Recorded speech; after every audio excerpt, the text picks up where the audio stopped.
오한시 마켓뉴스나우 이동재입니다.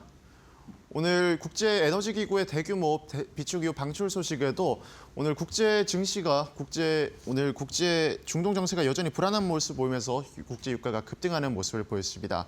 오늘 무거운 시장 상황을 계속해서 보이고 있는데요. 현재 시간 국내 증시 양시장 상황 살펴보도록 하겠습니다.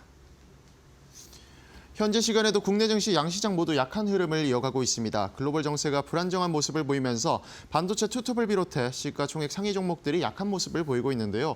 현재 시간 1.2% 하락한 5,542포인트 선 지나가고 있습니다.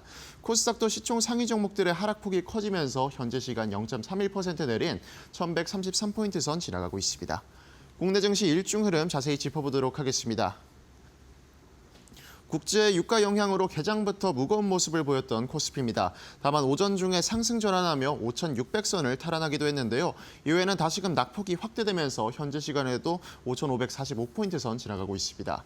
코스닥 같은 경우도 오전장에서는 강한 모습을 보였습니다만 1,150포인트 선도 터치하면서 강한 모습을 보였던 오전장과는 다르게 오후장을 앞두고 하락 전환하면서 현재 시간에도 일중 저점 부근 지나가고 있습니다. 이어서 매매 동향 살펴보도록 하겠습니다. 코스피는 오늘 외국인과 기관 두 메이저 주체가 매도에 나서고 있습니다. 외국인 같은 경우 1조 4,500억가량 강하게 팔아치우는 모습이고요. 기관도 2천억 원 넘게 순매도 보이고 있습니다. 개인만이 1조 6천억 원 넘게 사들이면서 매수에 나섭니다. 코스닥도 오늘 외국인의 팔자세가 강한 모습입니다. 현재 시간 5천억 넘게 팔아치우면서 지수가 무거운 모습이고요. 개인 같은 경우 5,500억 가까이 순매수에 나서면서 강하게 사들입니다. 기관 같은 경우는 오늘 하루 종일 방향성을 꾸준히 탐색하고 있는 모습입니다. 환율 상황도 체크해 보도록 하겠습니다. 유가 급등에 환율도 덩달아 오르는 모습입니다. 1,460원대에 머무르던 환율이 오늘은 1,480원까지 오르면서 계속해서 0.56% 오른 1,480원 선 지나가고 있습니다. 계속해서 투자 뉴스로 이어가 보겠습니다. 미국의 히토리 재고가 바닥에 가까워졌다는 외신 보도가 나오면서 공급난 우려에 히토리 관련주의 주가가 강세를 보이고 있습니다. 홍콩 언론인 사우스 차이나 모닝포스트에 따르면 미국의 히토리 재고가 약 2개월치에 불과하고 중국이 미국의 히토리 수출 제한을 강화한다면 미국은 첨단 무기 생산을 줄이거나 전략 비축분을 써야 할 것이라고 밝혔습니다. 또한 도널드 트럼프 미국 대통령이 이란과의 전쟁이 조기 종결될 수 있다고 발언한 배경에도 히토리 공급 문제가 영향을 미칠 수 있다고 분석했습니다. 한편 시장에서는 히토리 문제가 이달 말 예정된 도널드 트럼프 대통령과 시진핑 국가주석의 정상회담에서도 주요 의제로 다뤄질 가능성이 있다고 전망이 나오고 있습니다. 현재 시간 히토리 관련주의 주가 확인해 보도록 하겠습니다. 유니온 머티리얼 같은 경우가 장 초반에 상한가를 기록하기도 했는데 현재 시간은 10% 넘게 오르면서 1,629원 선 지나가고 있고요. LS 에코에너지 같은 경우도 장 초반부터 강한 모습 보이면서 12% 넘게 오른 47,450원 선 지나가고 있습니다. 중동 정세 불안으로 국제 에너지 시장 변동성이 확대되면서 에너지 안보의 중요성이 부각되자 태양광 관련주의 주가가 강세를 보이고 있습니다. 곧 전쟁이 끝날 것이란 도널드 트럼프 대통령의 발언과 달리 호르무즈 해협 일대 안보가 쉽게 안정되지 않을 경우 국제 유가 불안정성이 심화될 수 있을 것으로 풀이됐습니다. 미래에셋증권은 유가가 다시 배럴당 94달러를 돌파한 건 구조적 위험을 반영한 것으로 보인다면서 이전 급등과 달리 이번 상승세는 시장이 좀 더 경계스러운 눈초리로 바라보고 있다고 말했습니다. 또한 일각에서는 유가 급등으로 물가가 들썩이면서 트럼프 대통령이 오는 11월 중간 선거에서 패배하면 레임덕에 빠질 수 있고 트럼프 행정부 정책의 피해를 본 신재생 에너지 산업들이 새 국면을 맞을 수 있다고 내다봤습니다. 현재 시간 태양광 관련주의 주가 살펴보도록 하겠습니다. HD 현대에너지솔루션이 장 초반부터 강한 모습을 보이면서 현재 시간에는 상승폭을 더욱더 확대한 모습입니다. 현재 시간 27% 가까이 오르면서 13만 3,200원 선 지나가고 있습니다. 오늘 국제 유가가 상승한 데다 내마녀의 날까지 겹치면서 변동성이 확대되는 모습을 보이고 있습니다.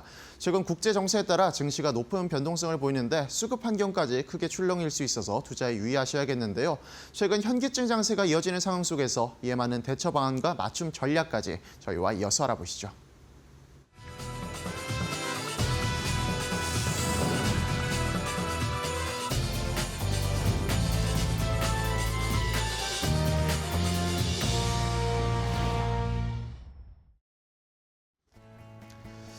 자, 오후장의 출발도 이데일리 TV와 함께 해주시죠. 마켓나우 3부로 이어가도록 하겠습니다.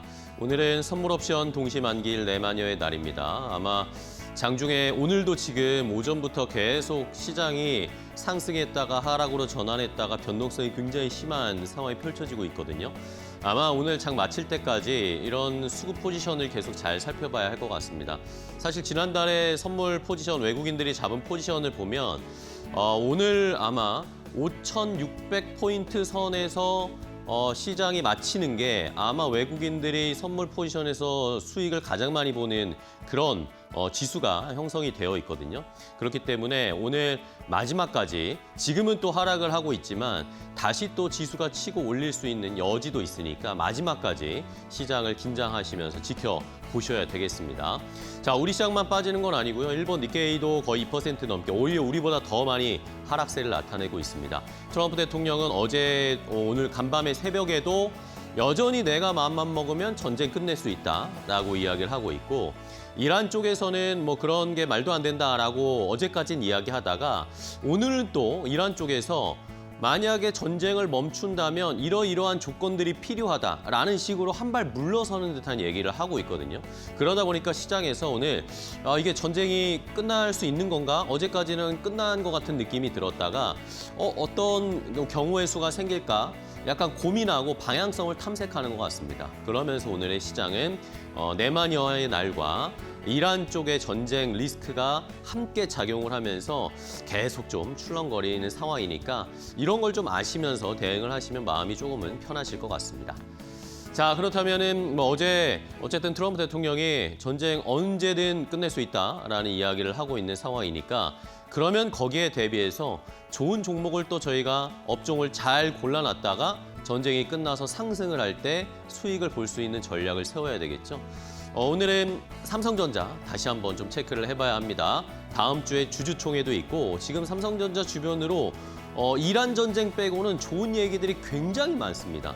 그렇기 때문에 하나씩 체크해 보면서 삼성전자가 지금 싼지 아니면 적당한 가격인지 비싼지 판단해 보도록 하겠습니다. 앵커 브리핑 함께 확인해 보시죠.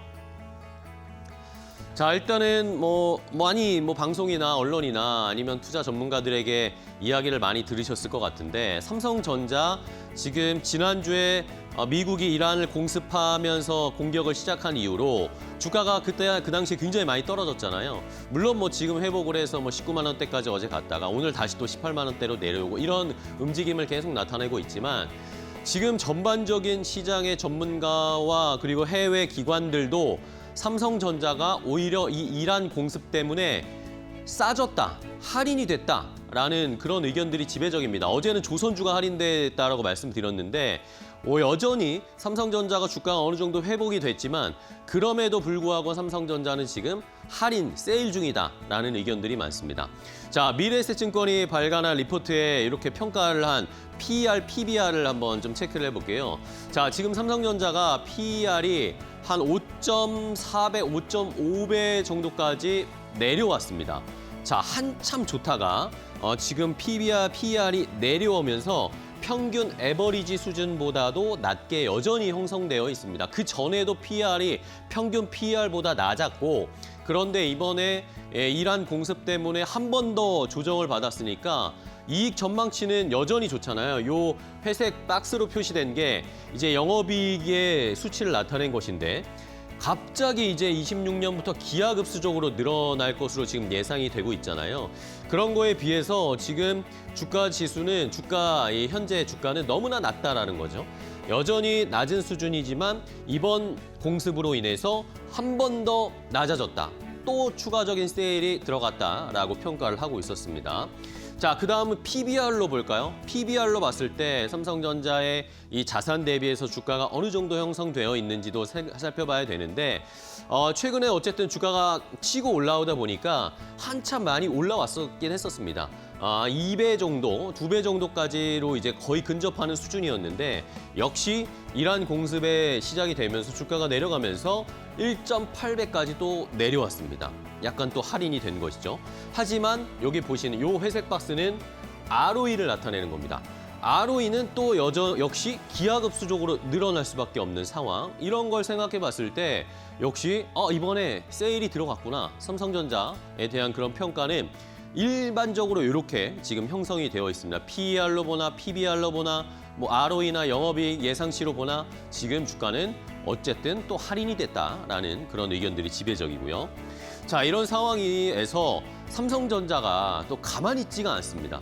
삼성전자를 두고 지금 모든 전 세계 글로벌 빅테크 업체들이라든지 아니면 우리나라에서도 개인 투자자분들이 삼성전자에 대한 관심이 매우 많잖아요. 사고 싶고 이 물건을 받고 싶고 하는 건 똑같습니다. 다음 페이지 보시면 그런 움직임들이 최근에 아주 명확하게 나타나고 있는데요. 자, 엔비디아, AMD가 지금 삼성전자에게 막 러브콜을 보내고 있습니다. 삼성전자가 이제 HBM이나 메모리뿐만 아니라 뭐 통신 장비 이런 쪽에서도 지금 시장 지배력이 높아지고 있다라는 평가들이 나오고 있는데 일단은 엔비디아의 어쨌든 삼성전자가 HBM4를 선 납품을 한 이렇게 앞서가는 전략을 펼쳤잖아요.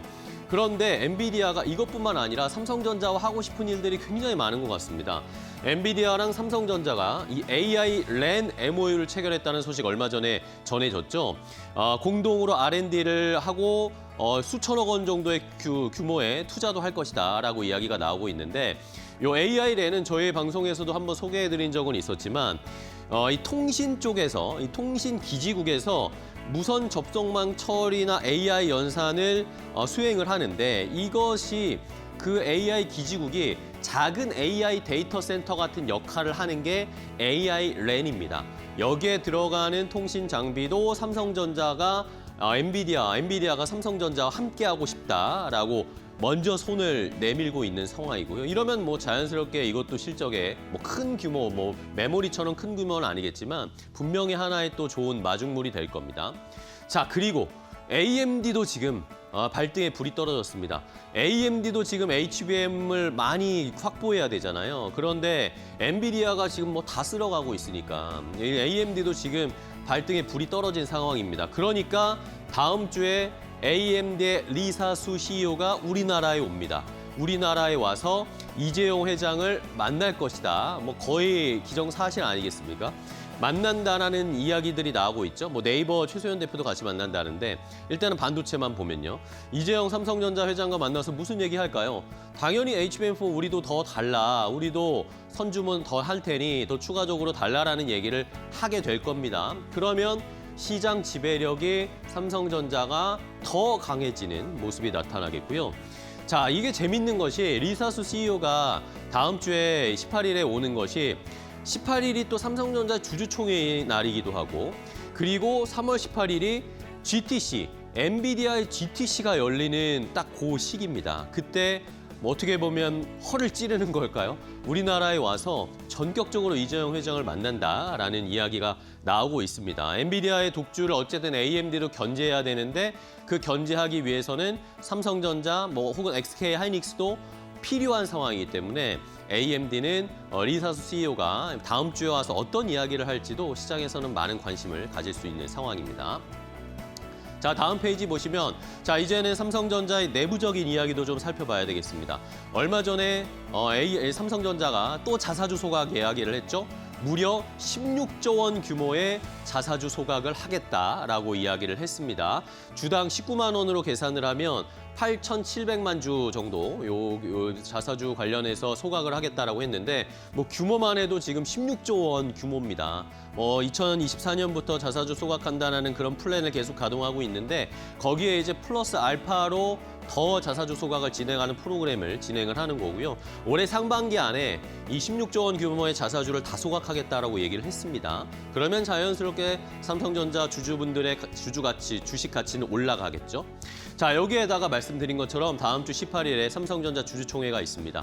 여기에서 뭐 앞으로의 사업, 뭐 HBM에 대한 지배력 이런 것들도 궁금하지만 많은 주주분들이 궁금하신 건 그러면 삼성전자 배당 더 하나요? 라는 것도 궁금해하실 거예요. 그런 이야기도 나올 가능성이 있거든요. 굉장히 높은 배당률을 줄 수도 있다라는 이야기들이 나오고 있습니다. 자, 지금 요 관련해서 배당 소득 분리과세 25% 배당 관련된 성향을 계산을 해서 가정을 해서 계산을 하게 되면 지금 2026년 올해에 보통주 같은 경우에는 4.7%까지 배당률을 높일 수도 있다라는 계산이 나오고요. 우선주 같은 경우에는 더 높게 나오고 있습니다. 6.7%대까지 배당을 놀릴 수 있다. 근데 올해 작년이나 재작년에 비하면 훨씬 더 많은 배당 해주는 거잖아요. 이런 걸 봤을 때 만약에 18일에 주주총회 때 이런 배당과 관련된 주주 친화적인 정책에 대한 추가적인 이야기 플랜을 발표를 하게 되면 삼성전자 더 한 단계 더 모멘텀이 업될 수 있는 좋은 이야기가 나오는 상황입니다.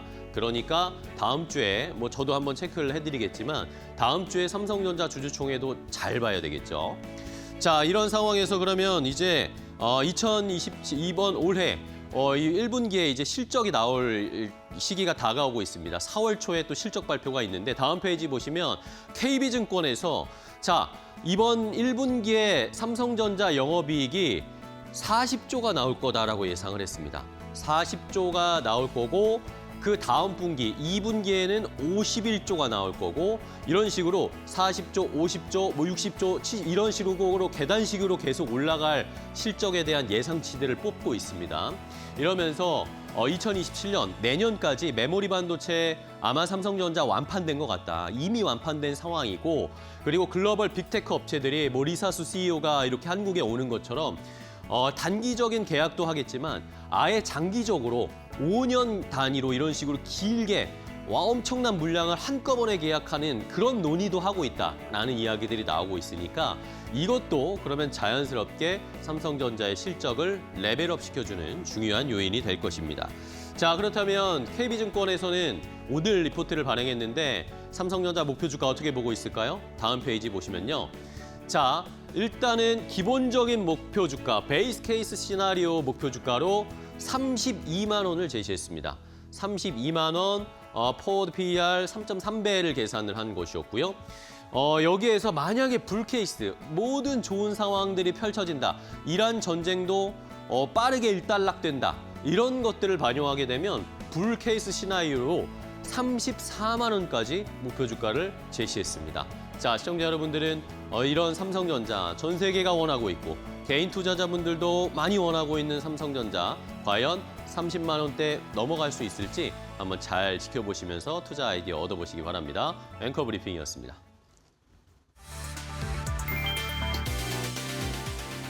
뉴욕 증시가 유가 급등 충격을 버티지 못했다. 중동 전쟁 여파로 국제 유가가 다시 치솟으면서 투자 심리가 위축됐고 주요 지수는 혼조세로 마감했다. 11일 뉴욕 증권 거래소에서 S&P 500 지수는 0.08% 하락했고 다우 지수는 0.61% 내렸다. 나스닥은 0.08% 상승하며 간신히 체면을 지켰다. 국제 유가는 4% 넘게 급등했다. WTI는 배럴당 87달러를 웃돌았고 브렌트유는 92달러 선까지 치솟았다. 국제에너지기구가 사상 최대 규모인 4억 배럴 전략 비축유 방출을 결정했지만 시장은 일시적 처방에 그칠 것이라고 판단했다. 유가 상승은 곧바로 채권 시장으로 번졌다. 10년물 미 국채금리는 4.228%로 급등했고 2년물도 3.648%까지 뛰었다. 시장에서는 올해 연방준비제도의 금리 인하가 한 차례에 그칠 수 있다는 전망까지 나온다. 트럼프 대통령은 전쟁이 곧 끝날 것이라며 확전 가능성을 부인했지만 이란의 호르무즈 해협 기로의 설치 가능성과 미 서부 해안 드론 위협 경고까지 겹치며 지정학적 리스크는 여전한 상황이다. 인플레이션이 진정되는 듯 보이던 흐름에 다시 기름이 부어졌다.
자, 오늘 시장에서도 돈 되는 섹터 테마 찾아보고 종목까지 선정해서 알려드리겠습니다. 오늘은 이데일리온의 김태훈 파트너와 함께하겠습니다. 파트너님 안녕하세요. 네, 반갑습니다. 자, 김태훈 파트너님은 오늘 시장에서 어떤 돈 되는 섹터 테마 찾아주셨을지 첫 번째 돈 되는 섹터 테마부터 바로 공개하도록 하겠습니다. 함께 보시죠. 자, 역시 방산주입니다. 지금 이란 쪽의 전쟁의 상황 어떻게 전개가 될지 아무도 예측할 수 없는 상황이니까 어제까지만 해도 트럼프 대통령이 큰 소리를 쳤지만 오늘은 또 어제 이란이 호르무즈 해협에 있는 선박을 공격했다라는 이야기가 나오면서 또 불안해지고 있는데 자, 이런 방산주의 투자를 저희가 계속 이어가도 될까요? 어떻게 보세요? 네. 이 방산주 하면 이게 다 똑같은 게 아니라 네. 여러분이 잘 알고 싶은 한화 에어로스페이스나 또 LIG 넥스원 그다음에 현대 롯데 같은 네. 실제로 우리나라 방산무기 수출의 가장 대표적인 대형주들이 있고요. 네. 그리고 그 대신 예전에부터 한반도 지정학적 리스크가 강화될 때 개인들이 선호하는 그런 방산주들이 있습니다. 그렇죠. 오늘은 그런 중소형 방산주를 갖고 좀 설명을 드리려고 해요. 네네. 방산주는 기본적으로 우리나라 방산은 우리나라 국군을 무장하고 국군을 현대화하기 위해서 만들어진 게 방산입니다. 그래서 방사청이 주요한 고객사였죠. 그런데 이 한화 에어로스페이스나 LIG 넥스원 이런 회사들이 세계 시장에 내놓을 만한 무기들을 만들어내면서 이 수출, 그러니까 무기 시장 자체가 이제 수출 시장이 돼버린 겁니다. 네. 그래서 이 중소형주들하고 대형주들하고는 아예 시장이 다르다고 볼 수가 있는 것이죠.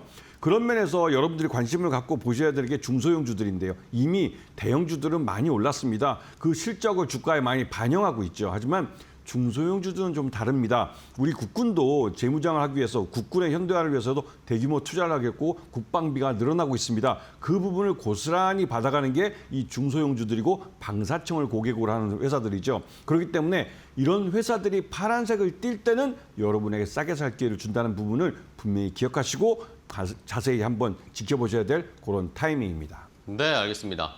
자, 이렇게 방산주들이 이란 전쟁을 기점으로 해서 다시 한번 레벨업이 되고 있는 상황이고 우리나라의 무기가 뜻하지 않게 이란 전쟁에서 유능한 성능을 보여준다라는 걸 입증을 해버리게 됐습니다. 이러면서 방산주에 대한 투자 포인트를 다시 잡아야 할 텐데 근데 오늘은 중소형 방산주들을 좀 알려주신다고 했으니까 어떤 종목부터 좀 볼까요? 네, 여러분들이 예전부터 한반도 지정학적 리스크란 말이 딱 튀어나오면 개인 투자가들이 묻지 말고 매수하는 종목들이 있습니다. 그렇죠, 예. 대표적으로 빅텍이라는 빅텍이죠, 회사인데요. 예. 이 빅텍은 굉장히 업력이 오래된 회사입니다. 1970년대 우리나라가 자주 국방을 하겠다고 그때 박정희 대통령이 우리나라 이런 방위 사람을 육성하겠다고 키운 회사들 중에 한 곳인데요. 그러다 보니 이 회사는 방사청하고 끈끈한 관계가 있습니다. 그리고 우리나라 국군의 현대화에 또 이 국군의 무장에 말 그대로 많은 노력을 해왔고 거기서 일정 몫을 갖고 있죠. 그 말 뜻은 방사청에서 방위비만 마련되면 국방비가 늘어나면 고스란히 일정 부분을 이 빅텍이 갖고 있는 이 전자광학 장비나 피하 식별 장치, 전자전 시스템 이런 것들을 사준다는 겁니다. 그렇기 때문에 이 빅텍 같은 경우는 실적이 꾸준하고 안정적으로 나오죠. 그렇다고 이게 방사청만을 대상으로 하기 때문에 실제 확 늘지는 않습니다. 딱 국방비 예산안 안에서 움직이는 회사죠. 그런데 이 회사가 최근 들어서 국방비가 많이 늘면서 실적들이 굉장히 좋게 나오고 있습니다. 빅텍 작년에도 실적도 굉장히 좋게 나왔고요. 그러면서 이 회사가 자회사라고 갖고 있는 PBL이라는 회사는 항공기 부품 쪽을 하고 있고 그다음에 지금 이름이 어려운데요. 빅텍 MHD 디클로랜드라는 이 회사는 또 이 MRO 사업을 하고 있습니다. 그렇기 때문에 다양한 분야에서 실적을 늘려갈 수 있고 최근 들어서 이 빅텍은 이 미국의 반도체 기업인 NXBIM이라는 회사하고 전략적 제휴를 맺었는데 이 NXBIM이라는 회사는 질화 갈륨 반도체를 만드는 회사고 이 질화 갈륨 반도체는 레이더나 이런 데에 들어가는 핵심적인 반도체 부품입니다. 그렇기 때문에 이 기술을 넘겨받겠다는 것이죠. 물론 이걸 공짜로 넘겨주는 건 아니지만 나름대로 빅텍이 이런 첨단 기술들을 확보하면서 그러니까 성장성을 이어갈 수 있는 그런 방산주라는 점을 좀 주목해서 보셔야 되고 그런 면에서 이 빅텍도 굉장히 좋고요. 스페코라는 업체가 있습니다. 근데 스페코라는 회사는 기본적으로 이 회사 주력은 아스팔트 플랫 쪽입니다. 그래서 이 업체는 도로공사나 이런 것들을 많이 할 때, 즉 정부에서 SOC 투자를 많이 할 때 수익이 나는 회사예요. 그런데 최근 들어 작년까지 굉장히 실적들이 안 좋았습니다. 그 이유가 정부에서 발주가 안 나가기 때문에 그런 면에서 굉장히 어려웠고요. 그러면서 스페코가 방산 쪽에서 갖고 있는 건 하나 오션의 협력업체로 이 우리나라 그 군함에 들어가는 조타키 이런 이 박용 기계라고 그러는데요. 네. 그 부분에서 이제 그 기술력을 갖고 있고 또 한편으로 이 회사가 이제 풍력 쪽을 갖고 있다면서 그러니까 멕시코에 이 풍력 타워 공장을 갖고 있다지만 이쪽 부분은 작년에 그 이 감자를 통해서 유상 감자를 통해서 투자를 많이 회수했습니다. 왜냐하면 미국이 트럼프 정부가 이 신재생 에너지나 이런 쪽에 투자를 줄이면서 멕시코 공장에서 만들어서 넘기는 게 그 수출하는 게 이 워낙 그 관세도 비싸고 그래서 경쟁력이 없어진 것이죠. 그래서 이런 이 스페코에 대해서 풍력 쪽은 이제 좀 생각을 안 하시는 게 좋으실 것 같고요. 그 대신 아까 말씀드렸던 이 아스팔트 플랜트 쪽과 그다음에 이 그 방산 쪽, 이 하나오션의 협력업체로서의 이쪽 사업은 성장을 계속 해가는 사업입니다. 특히나 이 아스팔트 플랜트 쪽은 여러분 잘 아시다시피 이란도 그렇고 러우 전쟁이 끝나면 우크라이나도 그렇고 이 말 그대로 재건 작업에 들어가야 됩니다. 그 재건할 때 기본적으로 SOC, 즉 도로를 닦는 그 일을 할 때 필요한 거기 때문에 이 스페코 같은 경우는 그런데 참여할 가능성이 있는 업체죠. 그렇기 때문에 이런 업체들 잘 보시면 좋은 기회를 잡으실 수 있을 겁니다. 네, 좋습니다. 빅테크와 스페코 일단 중소형 방산주 중에 하나씩 체크를 해봤고요. 자, 그러면 파트너님이 생각하시는 방산주 탑픽으로 어떤 종목 보세요? 네, 오늘 말씀드린 건 휴니드라는 업체입니다. 휴니드요? 그 앞에 말씀드렸던 빅텍과 스페코하고 이 휴니드라는 세 업체는 네. 예전부터 방산 삼총사라고 해서 이 한반도 지정학적 리스크가 강화될 때 묻지마로 매수하는 경우가 많았습니다. 특히 네네. 개인 투자가 들어갔죠. 휴니드라는 회사는 말 그대로 제일 기본적으로는 군 전술 통신 장비를 만들어서 납품해왔던 업체고 그리고 또 한편으로 사격 통제 장치 같은 걸 하고 있습니다. 그러면서 항공기 부품을 하죠. 그래서 가만히 보시면 이 휴니드의 주주 중에 이 미국 보잉사가 들어가 있습니다. 지분도 한 11% 정도 갖고 있습니다. 그리고 작년에 그 우리나라에서 그 열린 이 방산 전시회에서 1억 달러가 넘는 그 항공기 그 부품을 장기간 납품하는 계약을 맺었습니다. 그런 면에서 휴니드 같은 경우는 실제로 일반 그 우리 군 통신망 이런 쪽에서 점점 발전을 해서 항공기 부품이라는 굉장히 고부가 가치 산업 쪽에서도 자기 지분을 갖게 된 것이죠. 자기 시장을 갖고 있습니다. 그리고 휴니드는 실제로 이 이스라엘 업체하고 거래를 해서 이스라엘에다 군용 그 방산 부품을 납품한 이력이 있습니다. 그래서 이번 전쟁에서 나름대로 휴니드가 이 이스라엘 쪽에 대해서 방산 수주를 받지 않을까라는 기대감도 있는 그런 회사입니다. 그래서 휴니드 같은 경우는 성장성이 굉장히 높기 때문에 이런 부분을 잘 보시면서 앞에 종목도 그렇고 이 세 종목 다 오늘 지금 파란색을 띠고 있는데 고수는 파란색에 사고 그 하수는 빨간색에 산다고 합니다. 이런 부분을 잘 생각해 보시고요. 가격 전략은 일단 매수가는 8,500원, 그다음에 손절가는 8,000원, 목표가는 15,000원을 제시해 드리겠습니다. 네, 알겠습니다. 자, 휴니드를 탑픽 종목으로 골라주셨어요. 이 종목들은 또 뭐 이슈가 있을 때 바로바로 반응하는 그런 성향을 또 보이고 있으니까 가격 전략 밑에 잘 체크를 하시고 투자에 한번 참고를 해보시기 바랍니다. 자, 첫 번째 돈 되는 섹터 방산주들을 함께 체크해봤고요. 자, 다음 두 번째 또 돈 되는 섹터인 테마 김태현 파트너는 어떤 걸 선택하셨을지 바로 확인해 보겠습니다. 자, 두 번째는 2차 전지를 가볼게요. 배터리 관련해서 지금 뭐 인터배터리가 우리나라에서 행사가 열리고 있기도 하고 이제 2차 전지를 좀 모아가야 된다라는 그런 의견을 제시하시는 분들도 요즘 많더라고요. 파트너님은 어떻게 생각하세요? 네, 시장을 길게 보십시오. 네. 이 전기차 캐즘해가지고 한 2년 동안 전기차 캐즘 얘기를 들었는데요. 네.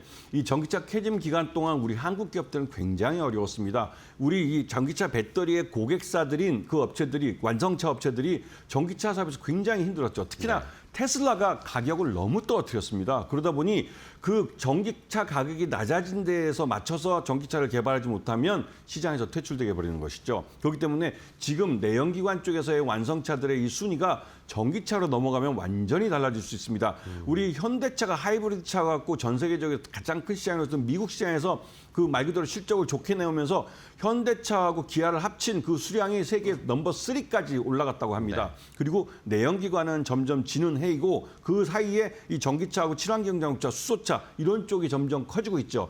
여기에 부품을 납품하거나 소재를 제공하거나 이런 업체들을 잘 보셔야 됩니다. 뭐 말 그대로 우리나라에서 인터배터리라는 이 전시회가 업체가 열리게 되면 전 세계에서 바이어들이 다 옵니다. 그만큼 우리나라의 배터리 기술이 굉장히 앞서 있고 시장을 리드해갈 만한 그런 회사들이 있습니다. 우리나라에서 1등을 하면 이제 세계 1등을 할 수 있는 그런 시기고 중국 배터리 업체들은 LFP 갖고 재미를 봤지만 실제로 진짜 큰 승부를 벌이는 로봇 배터리 시장이 새로 열리면서 우리 한국 배터리 업체들이 다시 한번 점프업할 수 있는 시대가 옵니다. 지금 우리 기업들을 찾아보셔야 될 타이밍입니다. 네, 알겠습니다.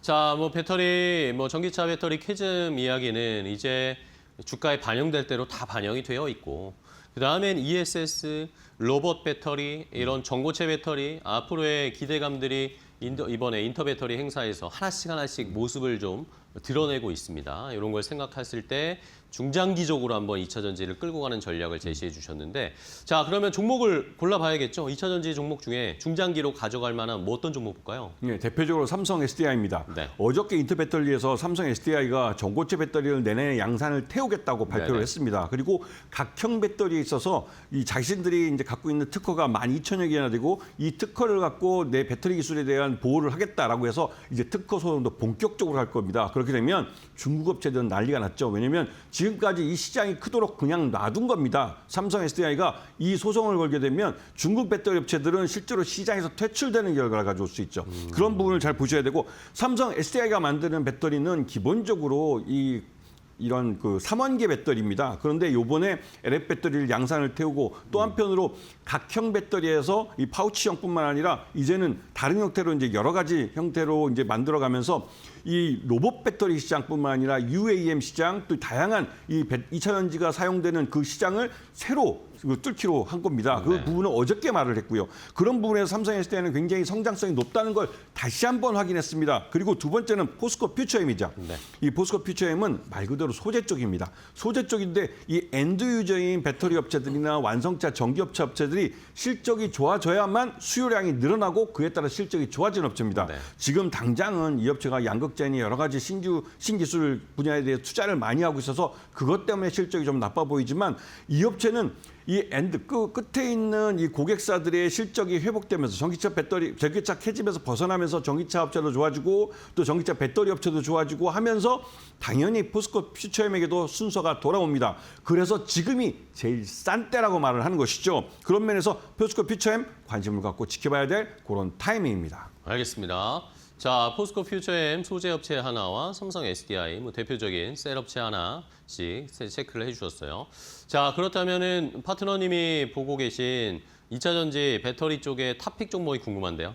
네, 솔루스 첨단 소재라는 업체입니다. 솔루스 첨단 이게 소재. 옛날 두산그룹에서 인적 분할하는 업체인데요. 네네. 이 업체가 쉽게 말해서 그냥 아주 얇은 구리박을 만드는 회사입니다. 그 구리박이 다양하게 사용되는데요. 그런데 요번에 전기차 배터리에 사용되는 그 박에 집중하기 위해서 다른 동박을 만드는 업체들은 팔아버렸습니다. 그러면서 전기차 배터리 쪽에 굉장히 집중을 하고 포커싱을 맞추면서 먼저 실적을 낼 수 있는 구조를 만들었습니다. 네. 사업 구조가 그렇게 됐기 때문에 이 솔루스 첨단 소재는 장기간 거의 한 1년 6개월에서 2년 동안 주가가 흘러내린 상황에서 이제 고개를 쳐들고 있어서 딱 발목 정도 와 있습니다. 제가 여러분께 재미삼아 많이 말씀드리지만 주식 투자는 발목에서 사서 상투에서 파는 거라고 말씀을 드립니다. 지금 이 포스코 퓨처엠이 발목 주가라는 것을 인식하지 못하신다면 공부 새로 시작하셔야 됩니다. 이 업체에 대해서 말 그대로 CATL 같은 중국에서 세계 최대의 배터리 업체랑도 거래를 하고 있고 네. 나름대로 이 회사가 헝가리 공장을 갖고 있는 부분은 이 EU에서도 지원금을 받는 그런 공장입니다. 그래서 성장성이 굉장히 큰 종목이고 그래서 매수가는 8,500원, 목표가는 15,000원, 그다음에 손절가는 8,000원을 제시해 드리겠습니다. 네, 알겠습니다.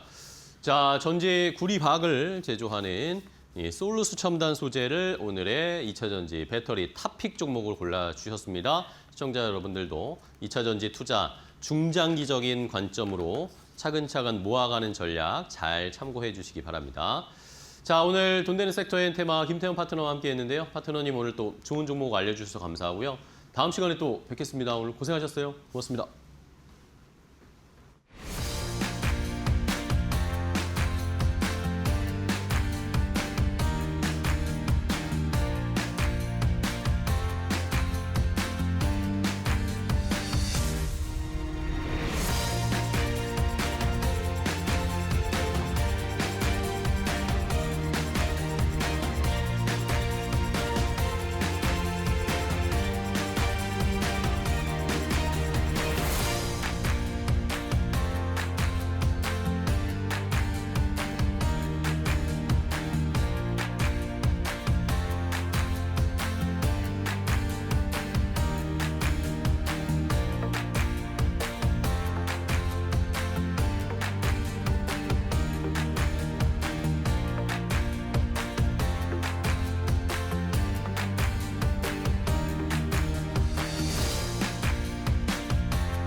AI 반도체 전쟁이 치열해지자 글로벌 빅테크가 한국 엔지니어 확보전에 뛰어들었다. 엔비디아, 애플, 퀄컴 등이 삼성전자와 SK 하이닉스 출신 인력을 잇따라 찾고 있다. 엔비디아는 최근 한국 HBM 개발 엔지니어 채용 공고를 내며 최대 약 3억 7천만 원 수준의 연봉을 제시했다. 미디어텍과 퀄컴, 애플 등도 메모리와 반도체 설계 인력 확보에 적극 나선 것으로 전해졌다. 이유는 바로 고대역폭 메모리 때문이다. AI 서버용 GPU 성능을 좌우하는 핵심 부품인데 현재 기술 경쟁을 삼성전자와 SK 하이닉스가 주도하고 있다. 설계 공정 패키징 경험을 동시에 가진 한국 엔지니어들이 실전형 인재로 평가받기 때문이다. 일론 머스크 테슬라 CEO는 한국 반도체 채용 공고를 직접 홍보했고 젠슨 황 역시 HBM 인력 확보에 적극적인 것으로 알려졌다. AI 칩 전쟁의 핵심 인재가 한국에서 나오고 있다는 평가다.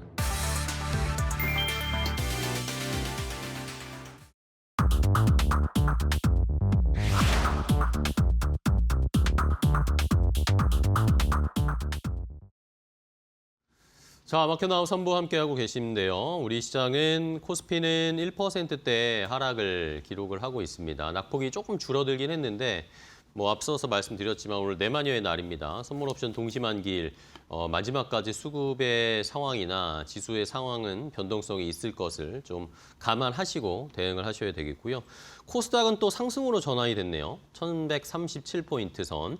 0.0, 뭐 큰 폭의 상승은 아니지만 일단은 빨간불로 전환을 하는 모습입니다. 코스닥 시장에서는 오늘 뭐 개인 투자자분들만 열심히 코스피, 코스닥을 다 매수를 하고 계신데 여전히 또 외국인 투자자들은 코스피도 많이 좀 매도를 하고 있습니다. 1조 5천억 원 넘게 다시 또 매도로 전환을 하는 상황이고 선물도 역시 오늘 외국인들이 7천억 원 넘게 좀 매도를 하면서 시장은 일단은 변동성은 좀 계속 출렁거리는 상황이네요. 뭐 삼성전자, 하이닉스, 뭐 우선주, 현대차, 시총 상위 종목들 대부분 하락세를 나타내고 있고 뭐 방산주들이 조금 힘을 내고 있는 상황, 원전주 이런 종목들이 그나마 상승세를 보여주고 있습니다. 자, 코스닥 쪽에서는 바이오 쪽에 조금씩 상승세가 나오면서 상승 탄력이 전환으로 이루어지고 있고요. 자, 그러면 이제 시장 분위기를 종목 이야기하면서 좀 더 자세하게 알아보죠. 오후장 종목 레이더. 오늘은 이데일리 TV 서동구 전문위원과 함께하겠습니다. 위원님 안녕하세요. 네, 안녕하세요. 네, 반갑습니다.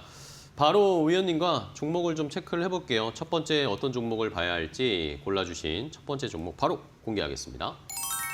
자, OCI 홀딩스입니다. OCI 홀딩스가 오늘 뭐 태양광도 그렇고 풍력주들도 좀 잘 가고 뭐 에너지 안보 때문에 뭐 석유에만 의존할 수 없다 이런 지금 내러티브가 좀 만들어지고 있는데 이 태양광 쪽은 뭐 그전에는 또 우주랑도 연결되고 뭐 여러 가지가 최근에 뭐 모멘텀들은 많은 것 같아요. 어떻게 보세요? 그렇습니다. 일단 기본적으로 유가가 뭐 80불 이상 100불 넘어가고 있는 이런 상황 속에서 뭐 태양광을 비롯한 다른 여러 에너지 관련한 생산들이 대체재로서 부각이 되고 그 핵심적인 게 태양광들이다라고 보시면 좋을 것 같습니다.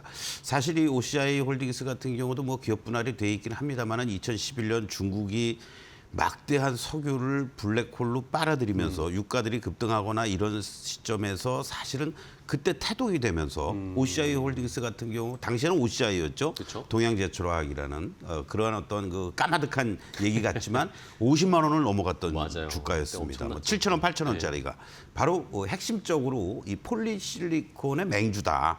이렇게 여러분들이 이해하시면 되겠고 그러한 측면에서 다시 또 이렇게 100불이 넘어가는 시점에서 이런 대체재로서 태양광 관련주들이 부각되는 게 아니냐. 사실 유가가 뭐 50불, 60불대 있으면 굳이 그 싼 거 유가 쓰면 되지. 그렇죠. 뭐 네. 다른 거 할 필요가 없다는 얘기죠. 이런 어떠한 흐름들이 시장에서도 반영이 되고 또 반도체 소재 쪽에서도 의미 있는 그런 이익 개선세가 나타나고 있다라는 것이 다시 한번 부각이 되고 있다라고 보시면 좋을 것 같습니다. 특히 이제 미국에서 뭐 중국산 제품을 비롯해서 많은 규제들이 있잖아요. 네. 그러한 부분 또 머스크도 태양광 사업을 확대하겠다라는 뭐 그리고 우주에서 뭐 또 우리가 태양을 이용해서 하면 되지 뭐 이런 얘기까지 나오면서 뭐 실현 가능성 여부를 떠나서 자체적으로 뭔가 대체제로서의 태양광에 대한 그런 이 최근의 중동의 지정학적 리스크 속에서 부각이 되고 있다라고 보시면 되겠고 올해 1분기를 저점으로 하면서 상당히 의미 있는 실적 개선세가 빠르게 이어질 가능성이 높다. 네. 이런 전망들이 계속 나오고 있습니다.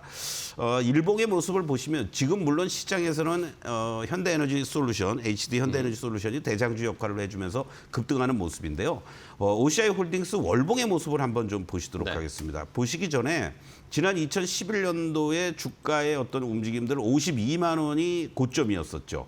그리고 나서 주가는 지속적인 상승과 하락이 아니라 그냥 흘러내렸습니다. 그리고 이제 기업 분할이 이루어졌고 지금의 이 월봉의 모습을 보시면 직전의 이 고점대를 지금 이제 돌파하기 시작을 해 주었다라는 겁니다. 그리고 장기간에 걸친 이 박스권의 어떤 움직임들, 뭐 거의 뭐 10년 이상의 박스권이었죠. 그러니까요. 그것이 이 거래도 이렇게 급감된 이후에 올해 들어와서 거래들이 이제 조금씩 실려지고 뭔가 주가가 이러한 저항대들을 가장 가까이에 있는 저항대를 장대 양봉으로 지난달 돌파를 해주었다라는 거, 이런 부분들이 상당히 의미 있는 모습 아니겠느냐라고 볼 수가 있습니다. 그러니까 여러분들이 지금 월봉의 모습을 보고 계시는데 현재 자리도 조금은 리스크할 수도 있겠지만 분할 매수의 관점으로 본다라면 내가 이 종목을 뭐 100주를 살 수 있다. 그러면 2, 30주 정도는 지금 자리에서도 여러분들이 좀 매수해 놓으시고 흔들릴 때 또 밑에서 매수하면서 충분히 13만 원이라는 라인만 이탈되지 않는다면 이 새로운 어떤 시세 흐름들, 그래서 뭐 당장 여기서 50만 원 가기 힘들지만 20만 원 근처 19만 5천 원을 19만 원 정도를 여러분들께 1차 목표가로 제시해 드리면서 OCI 홀딩스 앞으로도 조금 더 관심 있게 봐야 되지 않을까, 이렇게 말씀을 좀 드리고 싶습니다. 네, 알겠습니다. 자, OCI 홀딩스를 첫 번째 종목으로 소개해 주셨는데 뭐 미국이 또 뭐 당연히 중국 제품은 안 쓴다고 하겠죠. 뭐 이런 거에 대한 반사 수혜도 우리나라의 기업들이 한번 누릴 수 있을지 지켜보면서 의미 있는 저항을 돌파한 OCI 홀딩스 첫 번째 종목으로 체크를 해봤습니다. 자, 다음 종목은 또 뭘까요? 두 번째 종목도 바로 공개하겠습니다. 함께 보시죠. 자, 이번엔 포스코 인터내셔널인데, 자, 포스코 인터내셔널도 최근에 주가가 매우 좋습니다. 새해 들어서면서부터 이제는 방향을 좀 바꿨고, 뭐 여러 가지 뭐 대미투자 특별법 통과의 수혜도 있을 거다. 뭐 최근에는 뭐 히토류나 이런 것도 연관이 되어 있고, 많은 뭐 최근에 좋은 이야기들이 많은데, 원자재는 결국에는 이런 리스크가 생길 때는 포스코 인터내셔널을 볼 수밖에 없을 것 같습니다. 그렇죠. 어떤 면에서는 단순한 무역 상사 업체다라고 보는 게 아니고 네. 우리나라의 뭐 식량이라든가 또는 뭐 에너지라든가 또 자원이라든가 뭐 최근 들어서 이제 부각되고 있는 LNG 이 터미널 또는 네. 뭐 개발 관련돼서 안 하는 게 없죠. 그러게요. 또 인터베이스, 우리가 흔히 하는 인터배터리의 그 전시장도 포스코 인터내셔널 사장이 직접 방문하면서 사실 전기차에 필요한 구동 모터도 생산을 하고 있고요. 그러니까 어떤 면에서는 신사업과 관련돼서 안 걸리는 게 하나도 없는 그러게요. 그러한 대표적인 회사다라고도 보시면 좋을 것 같습니다.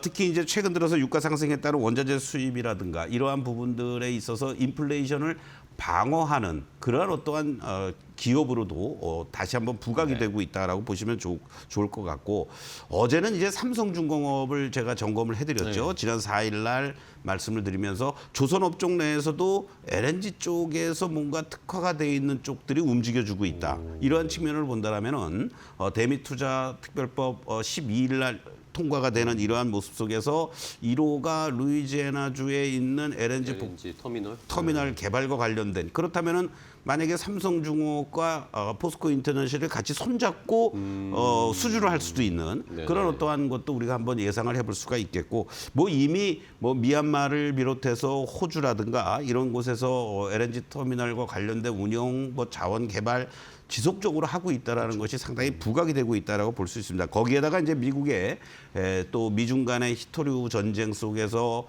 직접 히토류라든가 영구 자석 생산 단지를 구축하는 것도 추진을 하고 있고요. 어떤 면에서는 이제 중동 리스크가 부각이 되면은 결국은 자원과 에너지 쪽에서의 트럼프 행보가 가속화될 수 있다. 그런 측면에서 상당히 주가의 어떤 최근의 급등락 속에서도 안정적인 모습을 잘 보여주고 있는 대표적인 종목이다라고 말씀드릴 수 있습니다. 사실은 이제 1월 15일 날 여러분들께 뭐 다 IT 부품 뭐 또는 뭐 우리가 얘기하는 반도체 투톱들 막 날아다닐 때 뜬금없이 웬 포스코 인터내셔널이야 이렇게 네. 생각하실 수 있었는데 1월 15일 날 제가 여러분들께 이제 말씀드린 가격대가 6만 원도 안 됐어요. 5만 원대 그렇죠. 중반이었습니다. 그리고 안정적인 상승 흐름을 잘 보여주고 7만 8천 원을 넘어갔다가 그리고 2차 목표가 8만 5천 원도 바로 이렇게 단기간에 쇼크가 연출이 됐지만 곧바로 오히려 이렇게 급등을 해주는 패턴이 연출이 되면서 새로운 흐름이 연출이 되고 있다는 걸 염두에 두신다면 보유하고 계신 분들은 뭐 적절하게 이익 실현도 뭐 가능하지만은 네. 추가적으로 충분히 3차 목표가 9만 5천 원 제시해드리도록 하겠습니다. 알겠습니다. 자, 포스코 인터내셔널 뭐 다시 한번 목표가 눈높이를 높여보겠습니다. 정고점이 한 9만 6천 원대였는데 그 근방까지 한번 다시 시도를 해보겠습니다. 포스코 인터내셔널 봤고요. 자, 다음 세 번째 종목도 바로 공개하겠습니다. 함께 보시죠. 자, 한국카본입니다.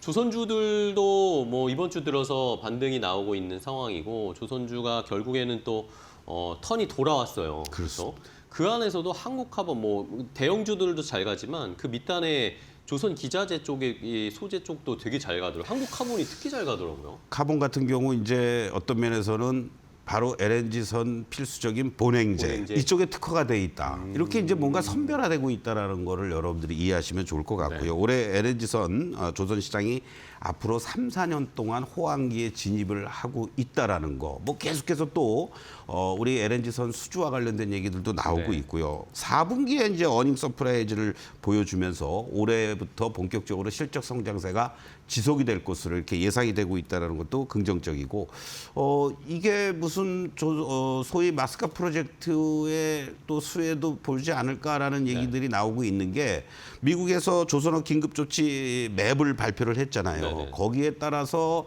만약에 이 부분들이 이루어진다라면은 같이 이 한국 카본도 소위 미국의 뭐 군함이 됐든 MRO 쪽이 됐든 진출할 가능성도 상당히 높다라는 이러한 전망들이 나오고 있습니다. 주가를 제가 1월 29일 날 여러분들께 이제 사실 21일 날도 그렇고 29일 날도 그렇고 34,000원 라인 요 라인에서 말씀을 드렸습니다. 정확하게 저점을 찍고 그리고 바로 제만 이평선들 다 수렴하고 지지되면서 1차, 2차 상승 흐름들이 아주 완벽하게 이루어지고 있는 이러한 모습들이라는 거죠. 그런 측면에서 봤을 때 1, 2차 목표가 4만 6천 원 다 돌파를 했고요. 이 현재 시점에서 본다라면 이제는 또 여러분들이 무리하게 추격 매수할 필요는 없습니다. 네네. 이격 좁히는 과정들이 반드시 필요하다. 이러한 관점으로 또 여러분들이 이해하시면서 조금 한 템포 늦췄다가 신규 지짐은 가능하고 굳이 갖고 계신 분들은 일부 이익 실현을 병행하시면서 3차 목표가 5만 5천 원까지 제시해 드리도록 하겠습니다. 알겠습니다. 자, 한국카본 특히 뭐 조선주 안에서도 한국카본 분위기 너무 좋습니다. 지금 뭐 시장이 전쟁 피해를 받았음에도 불구하고 바로 회복하는 모습을 보여주면서 오늘도 신고가 장중에 49,000원 찍었으니까 잘 살펴보시기 바랍니다. 자, 오늘 서동구 위원과 함께했습니다. 위원님 좋은 종목 소개해 주셔서 감사하고 다음 시간에 또 뵐게요. 고맙습니다. 네. 자, 마켓나우 3부 저희가 준비한 종목은 여기까지 소개를 해드리고요. 저희는 또 내일 더 좋은 종목 가지고 오후 1시에 인사드리겠습니다. 시청해주신 여러분 고맙습니다.